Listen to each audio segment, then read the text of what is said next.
la première étape. Donc, on passe à la deuxième étape de l'écriture de session. Comme je vous avais prévu, il y a 3 étapes. Donc, la deuxième étape, c'est la dotation complémentaire. Je constate la dotation complémentaire. Combien de mois écoulés j'ai utilisé l'immobilisation durant l'année? Par exemple, si j'ai vendu l'immobilisation ici durant le mois de mai, donc je l'ai utilisé 5 mois durant l'année, le janvier, février, mars, avril et mai. Donc, je calcule une dotation sur 5 mois. C'est 20 000 fois 10% fois 5 sur 12.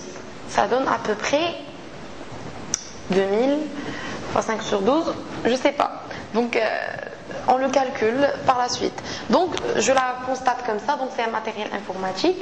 Ça fait partie des immobilisations corporelles. Donc, c'est le 619.3. Dotation d'exploitation aux amortissements des immobilisations corporelles. Le matériel informatique, c'est le 23,55. Donc, je mets le 8 en deuxième position. Donc, c'est le 23. Donc, c'est le 28,35. Amortissement du matériel informatique. Donc, je mets le montant de la dotation complémentaire ici. Dotation complémentaire. Dotation complémentaire. Au niveau du débit et au crédit. Pour respecter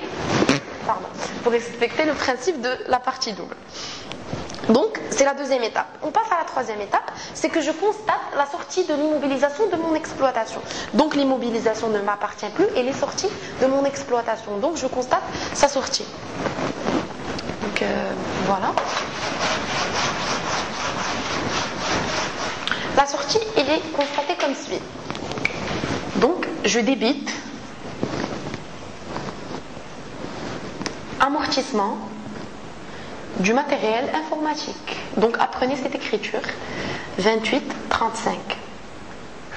Et je crédite le matériel informatique ici, 23,55.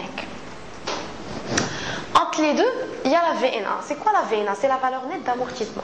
La VNA, elle est calculée comme suit. Valeur nette d'amortissement. C'est la valeur d'origine première, donc c'est la valeur d'achat que j'ai payé le premier jour pour acheter l'immobilisation neuve, moins le cumul d'amortissement. Donc c'est l'amortissement cumulé. Donc depuis la période d'achat jusqu'à la période de vente. Je l'ai acheté le 1-1-2008. Donc je calcule un amortissement du 1-1-2008 au 12 mai 2013.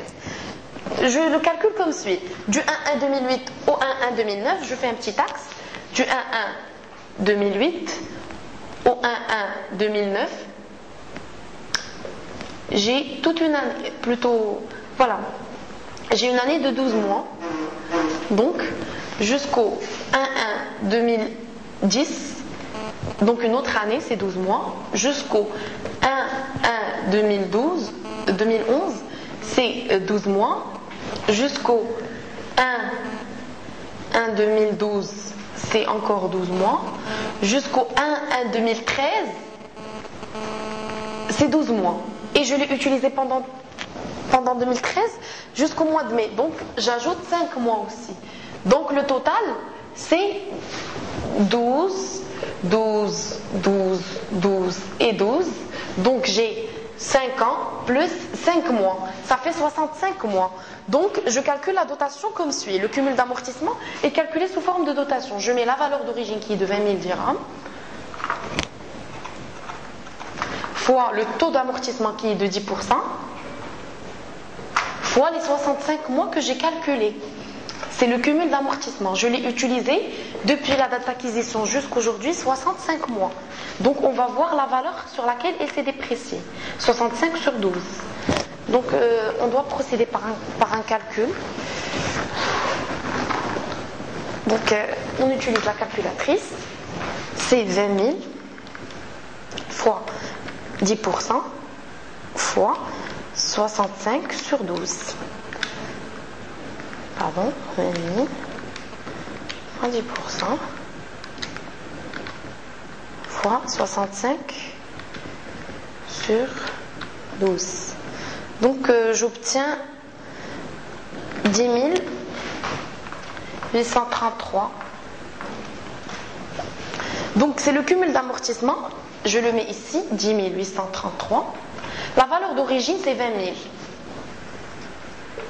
La VNA, comme je vous ai dit, c'est la différence, c'est la valeur nette d'amortissement. C'est-à-dire ce que vaut l'immobilisation actuellement. Ce que vaut l'immobilisation maintenant. L'immobilisation 65-13. C'est la VNA, donc VNA, des immobilisations corporelles cédées. Tout simplement, le montant de la VNA, c'est la différence entre la valeur d'origine et le cumul d'amortissement pour qu'il y ait un équilibre. Donc je calcule la différence. Donc 9166.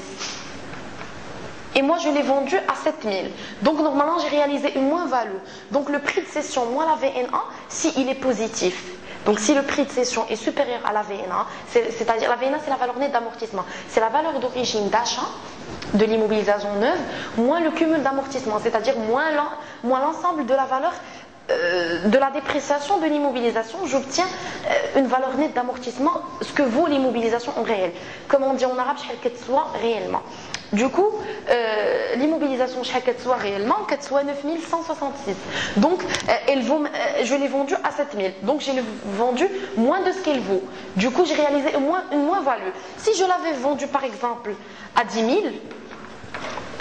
j'aurais réalisé une plus-value parce que le prix de cession par lequel j'ai cédé ou bien j'ai vendu l'immobilisation est supérieur au prix est supérieur au prix de la VNA, de la valeur nette d'amortissement, que vaut l'immobilisation réellement. On est parvenu un petit peu à la fin du cours ou bien de la leçon. J'ai une petite remarque exceptionnelle. Parfois, on vend une immobilisation qui est totalement amortie. Des fois, on vend une immobilisation qui est totalement amortie. Par exemple, ce matériel informatique qui est de 10 ans, matériel informatique, je l'ai acheté en 2003. Sa durée de vie, c'est de 10 ans. Durée de vie. Par exemple, je l'ai acheté avril 2003. Je l'ai vendu en mai 2013.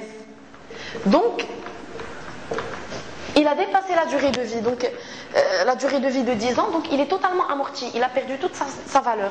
Donc sa VNA est égale à 0.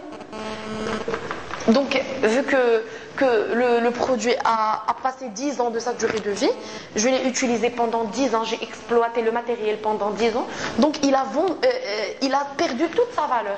Donc chaque qu'il soit réellement, il soit zéro. Mais le prix de cession dit que ça, lorsque je le vends, c'est un bénéfice. Donc si je le vends à 7000 ou là, si je le vends à 7000, donc normalement il vaut 0. J'ai une plus-value de 7000. Du coup, on va suivre les trois étapes, celle de constatation du prix de cession et celle de la dotation complémentaire. Mais au niveau de la troisième étape, je ne vais pas comptabiliser la VNA parce qu'elle est égale à 0. Je vais comptabiliser uniquement amortissement du matériel informatique. Je le constate, par exemple, il vaut 20 000. Je le constate par la valeur d'origine. Le cumul d'amortissement est de 20 000 aussi. Il a perdu parce que la VNA est égale à 0. Il a été utilisé durant toute sa durée. Donc, la durée d'Yalou, il a été exploité durant toute la durée, donc il a perdu 20 000. Année en année, il perd 10%. Vu que c'est 10 ans, donc vous savez que le taux se calcule 100 sur n, c'est 10%, le taux. Donc durant chaque année, il perd 2000. Lorsque les 10 ans se sont cumulés, il a perdu les 20 000. Du coup, il vaut 0. Du coup, on le fait sortir par la valeur d'origine. Du coup, il s'est amorti à 20 000 dirhams. Le total, c'est 20 000. Vous pouvez mettre ici VNA avec la valeur de 0, mais c'est pas la peine. Du coup, réellement, il soit 0. Du coup, on a réalisé une plus-value. C'est bon, vous pouvez la mettre sous forme de commentaire par la suite, mais la session, c'est à toujours suivre ces trois étapes. Nous allons, Inch'Allah, procéder à une vidéo ou bien à un épisode exceptionnel de l'amortissement dégressif parce que ça nécessite un cheminement particulier. J'espère que le cours vous a été utile. Je vous remercie de votre attention. À la prochaine. C'était bien ?